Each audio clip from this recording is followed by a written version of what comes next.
Naannoo Somaaleetti balaa hongee mudateen lammiileen miiliyoona 2.4 ta'an beelaaf saaxilamuu isaanii odeeffannoon naannichaa ni mul'isa. Balaa mudatee hordofuun kantiibaan Bulchiinsa Magaalaa Finfinnee magaalaa Jigjigaatti argamuun deeggarsa omishaalee nyaataa birrii miiliyoona 100tti tilmaamamu gumaachaniiru. Rakkoon Itoophiyaa hundi rakkoo Itoophiyaanota hundaati kan jedhan kantiibaa Adaanach Abeebeen balaa mudateef miiraan qofa gaddinee darbuu osoo hin taane waliin jireenya keenya ibsachuuf dhufneerraa jedhaniiru. ዛሬ እዚህ የተገኘነው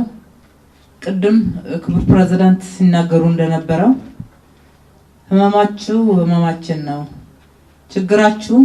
የኛም ችግር ነው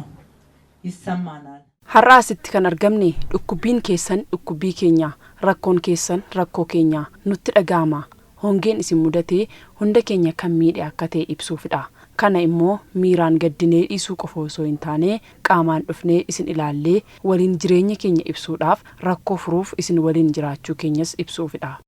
ችግሮችንም ለመቅረፍ አብረናችሁ እንደሆነ ለማረጋገጥ ነው Balaa hongee naannoo Somaaleetti mudateen dabalatatti duula birmadummaa fi dhiibbaa biyyoota alaatiin Itoophiyaan qoramteetti kan jedhan kantiibaa Adaanach rakkoon yeroo mudatu yoo waliin tumsinee mo'achuu akka dandeenyus argineerraa jedhaniiru. በዚህ ዓመት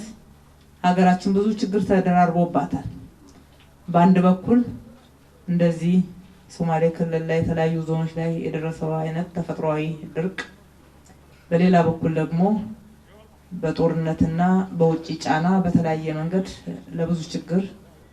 ተዳርጋ waggaa baranaa biyyi keenya rakkoon hedduun ishee mudateera gama tokkoon naannoo Somaaleetti hongeen mudateera gama biraan waraanaa fi dhiibbaa alaatiin rakkoof saaxilamaa turre garuu hundi keenya waltumsinee waan waliin dhaabbanneef mo'achuu akka dandeenye argineerra injifannoo hedduus galmeessineerra kanaaf balaa naannoo Somaaleetti mudate hiikuudhaaf waltumsuu qabna.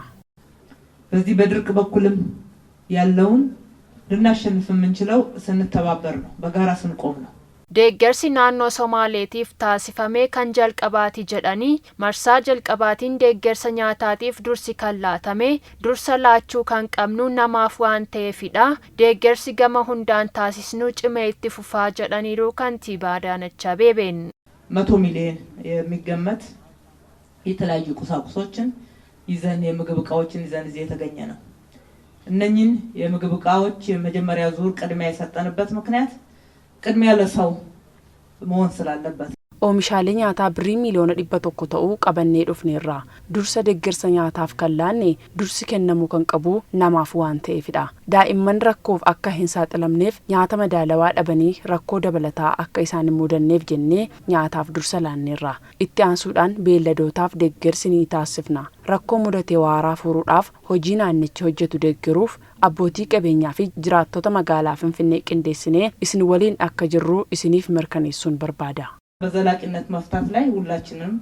በጋራ እንረባረባለን ከጎናችሁ ነው ያለነው የሚለውን ማረጋገጥ ፈልጋለሁ pireezidaantiin naannoo Somaalee obbo Muusxafee Mahamaditti gama isaaniitiin Bulchiinsi Magaalaa Finfinnee deeggarsa taasiseef maqaa uummata Somaalee fi mootummaatiin galata dhiyeessaniiru. የአዲስ አበባ አስተዳደር በ100 ሚሊዮን የሚቆጠር የምግብ ማድረሱ ከእርዳታው ባሻገር እርዳታው ቀጥታ ሊከፋፈል የሚችል ነው Bulchiinsi Magaalaa Finfinnee oomisha nyaataa birrii miiliyoona 100tti tilmaamamu nuuf fiduun isaa deeggarsaan gamatti saffisaan akka rabsinuuf nu fayyada nuti akka naannootti bitnee dhiyeessuuf osoo yaallee yeroo kan nutti fudhatudha kanaaf hojii kanas nuuf hojjetaniiru deeggarsa taasisuun gamatti oomisha bittanii dhiyeessuun keessan balaa mudatu salphisuuf ni fayyada kanaaf gammachuu keenya ibsuun barbaada aadde Adaanach balaa mudate akka itti himneen saffisaan deebii nuuf laataniiru kanaaf maqaa uummata Somaalee fi mootummaa naannootiin galata qabnu dhiyeessuun barbaada ቀጥታ ነው መልስ የሰጠችው ስለዚህ አዲስ አበባ አስተዳደር ላደረገልን ድጋፍ በሶማሌ ህዝብ እና መንግስት ስም ያለን አድናቆትና ምስጋና በዚሁ አጋጣሚ አቀርባለሁ